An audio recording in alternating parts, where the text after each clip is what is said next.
இந்த மாதிரி ஒரு குட்டியான ஒரு பாலாங்க உங்களுக்கு கிடச்சா நீங்கள் என்ன செய்வீங்க? எனக்கு கிடச்சிச்சிங்க. நான் என்ன செஞ்சுருக்கேன்னு தான் இந்த வீடியோவை ஸ்கிப் பண்ணாமல் முழுசாக பாருங்கள்.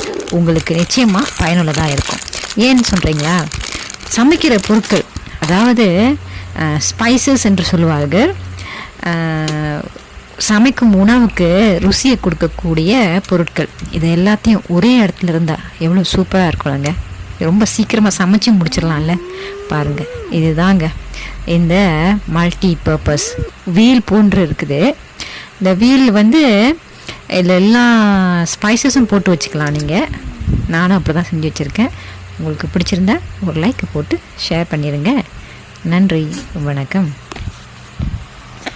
நான் ஓஜஸ் ஜா.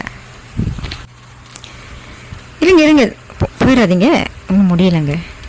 நம்ம தமிழ் மொழியில் அஞ்சரைப்பட்டின்னு சொல்லுவோம். அஞ்சரைப்பட்டியை தவிர்த்து இந்த 18 குட்டியான பாலங்களை நிறைய பொருட்கள், 18 பொருட்கள் ஒரே இடத்துல வச்சா எவ்வளோ சுலபமாக இருக்கும்ல. வேலை முடிஞ்சிடுங்க. சமைக்கிறதுக்கு டக்குன்னு எடுத்து போட்டு இப்படி சமைச்சிடலாம்லே. இது போர்ட்டபுளாக இருக்குது. ஒன்று நீங்கள் இந்த மூடியை போட்டு ஸ்பைசஸ் தூளாக இருக்கிற ஸ்பைசஸும் நீங்கள் இது மாதிரி ஈஸியாக தொட்டிக்கலாம். அடுத்து அந்த மூடியை போடாமல் கூட நீங்கள் வச்சுக்கலாம். இதுதாங்க இதோட பியூட்டி. 18 பாலம்.